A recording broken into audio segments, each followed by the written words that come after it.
Bonjour à tous, on se retrouve pour la guidance de la semaine du 17 août. J'espère que vous allez tous bien.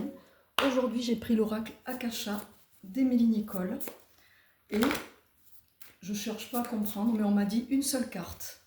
Bon, aujourd'hui, je vais prendre une seule carte pour l'énergie de cette semaine. Ça ne parlera peut-être pas à tout le monde, ça vous parlera peut-être dans 1 mois, 3 mois, peu importe. On me dit que les énergies sont denses. Entre la nouvelle lune, effectivement, et l'éclipse, plus tous les alignements de planètes, pour ceux qui suivent un peu, tout ça, ça remue, ça secoue. On est sur une énergie aussi, on me dit, où ça pense beaucoup à la rentrée, déjà, malgré qu'il y a encore des congés, que la rentrée soit que début septembre. On est déjà dans cette énergie-là, la dernière ligne droite des congés, on me dit, et que ça va être important, là, de se centrer, s'ancrer, de se concentrer sur ce que l'on veut, sur ce qui va être important pour vous sur cette fin d'année, à partir de la rentrée de septembre, de regarder si on a vraiment envie, besoin de se débloquer, enfin d'avancer sur ce qui freine, sur ce qui paralyse. On emploie un mot qui est fort là, mais vous voyez, paralysie, c'est une mémoire que je libère. Parce que la paralysie au sens propre, au sens figuré, surtout au sens figuré, ben, ça empêche vraiment d'avancer. Quand on est pétrifié dans une situation où on se sent paralysé ou bloqué, on n'avance pas. Et la solution est difficile aussi à cerner, à capter. Donc voilà l'énergie qu'on m'envoie là pour cette guidance de la semaine prochaine, qui peut vous parler sur plusieurs semaines, et on va découvrir le message, enfin en tout cas la carte, la trahison, ma foi. Ça sort, allez, à nos souhaits.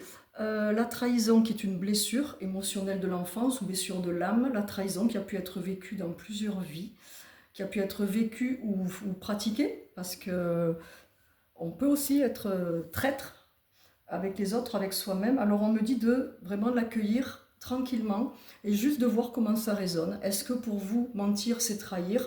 Jusqu'à quel point la trahison vous atteint? Est-ce que vous en avez peur? Est-ce que vous vous sentez concerné?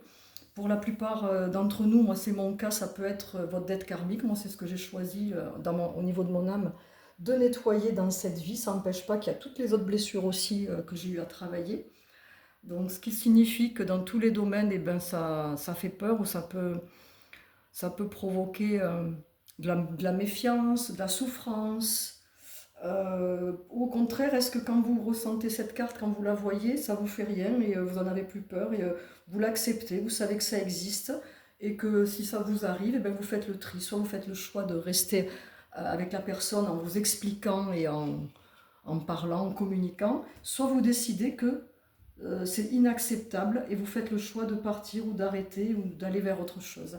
Après, on me dit aussi de regarder envers vous-même parce que la trahison, on a peur souvent d'être trahi, donc ça concerne l'extérieur, l'entourage, mais comment vous êtes avec vous-même? Est-ce que vous êtes honnête avec vous-même, authentique, ou est-ce que vous avez des masques, vous vous mentez? On peut aussi se trahir quand on se ment à soi-même, qu'on ne s'écoute pas, c'est une forme de trahison. Donc le but, me disent mes guides, là, c'est d'élargir vraiment la signification. On est sur une carte 22, qui est un maître nombre. Le 22, c'est 2 fois 11, on a 2 fois le 11, on a aussi le 4. Le 22, c'est les bâtisseurs spirituels, c'est les personnes qui ont une ouverture de conscience, qui sont là pour créer, construire des choses. C'est des génies, hein, des choses incroyables, mais la condition, c'est que la structure doit être solide. Pour qu'un projet pérennise et qui dure, il faut que la structure soit solide.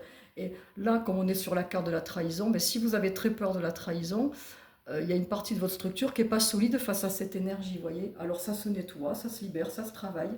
N'hésitez pas à me contacter, à me demander. Je vous mets toujours les liens à chaque fois de ce que je propose.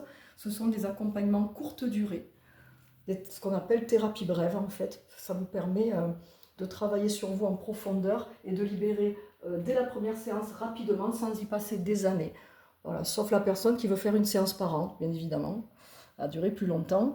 Mais je donne des outils rapides, pratiques, mais aux personnes qui sont en capacité d'accepter déjà qu'on ne peut pas tout contrôler.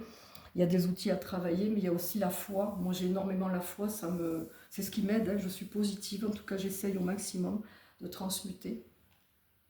Donc voilà, bah écoutez, pour aujourd'hui, là, je vais vous souhaiter un bon dimanche.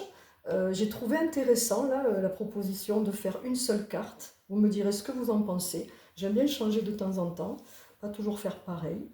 Je vais vous souhaiter un beau début de semaine. Prenez soin de vous, écoutez-vous, hydratez-vous.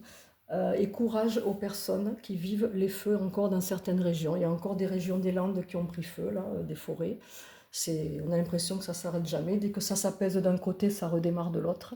Moi, je prie tous les jours. Continuer de demander à ce qu'il y ait de l'eau, à ce qu'il y ait de la prévention, plus de moyens et plus de solidarité encore, même s'il y en a déjà pas mal. Voilà, on fait de notre mieux, sans juger. En tout cas, on essaye. Je vous embrasse et à très vite.